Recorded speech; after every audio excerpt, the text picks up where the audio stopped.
day in the life of Jay Wise. Yeah. So if you remember from the last time, I cut out a hole for the shower switch, and the electric shower is going to be over there eventually.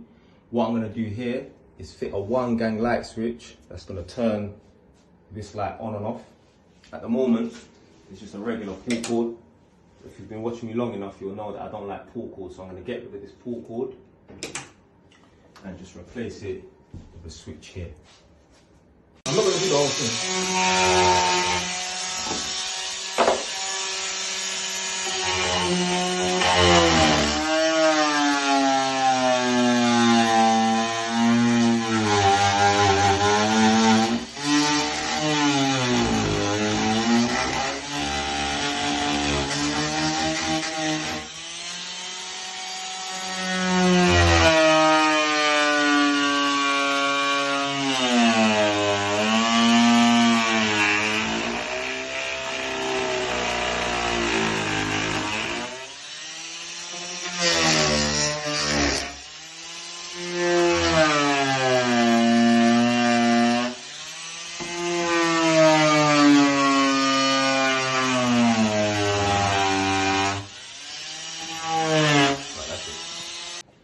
Yeah, so what I'm going to do now that I've obviously cut out the hole for the back box, I'm just going to mark it here,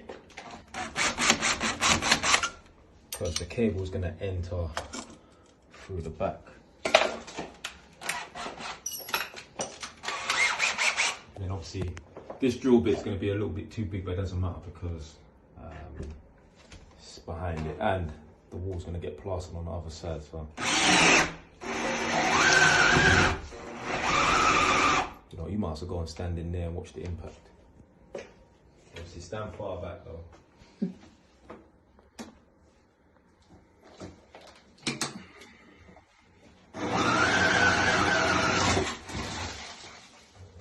So yeah, that's it.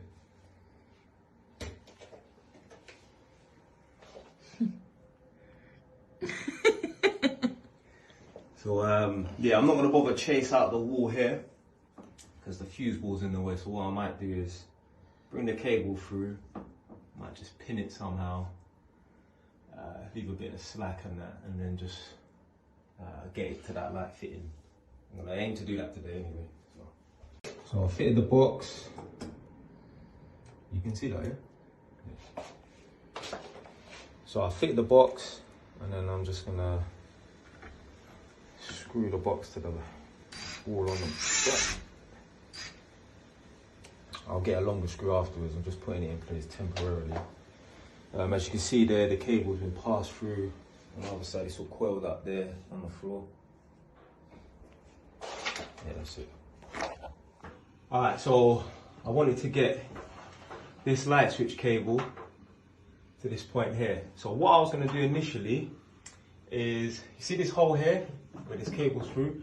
I was going to bring it over here and then run it through and maybe somehow try and drill it at an angle and go through the joist and get it there. And I thought, you know what, that's going to be almost impossible without damaging the ceiling too much, because I've already got the pieces for the ceiling that's been taken out, so that could just be screwed back on.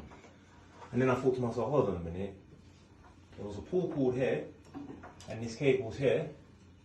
Let me just tie onto it and then pull it through. So what I did was I brought this cable through here instead. So obviously there's a joist that runs that way.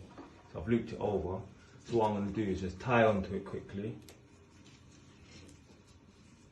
And then I'm going to pull it.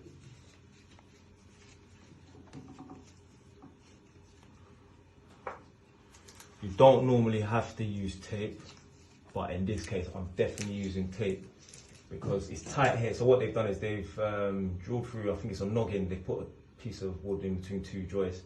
I think they've drilled through a noggin and fed the cables through, so it's going to be tight.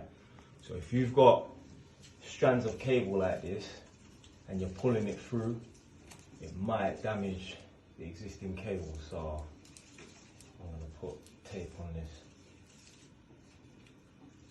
Again, if it wasn't going through a tight hole with other cables that can potentially be damaged, I wouldn't bother using the tape. But so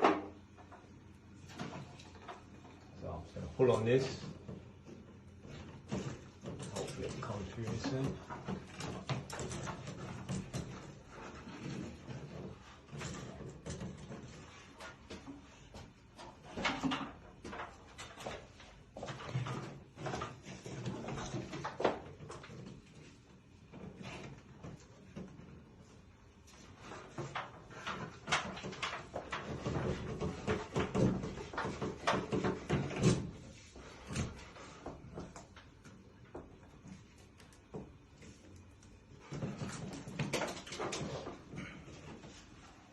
This is the part where you have to be careful because this is where it could potentially snap. If it snaps, then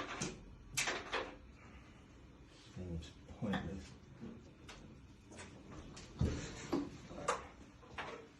So, managed to retrieve the cable. Now the reason why this light's on and there's no physical switch, because the switch cable's been removed, is because I've just fed it permanently, so this light's always going to be on. The only way to switch it off is to pull out the bowl. So obviously this is just temporary. So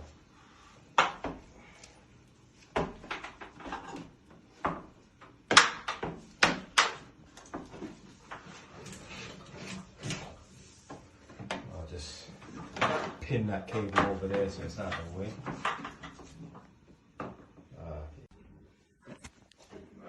Moment of truth.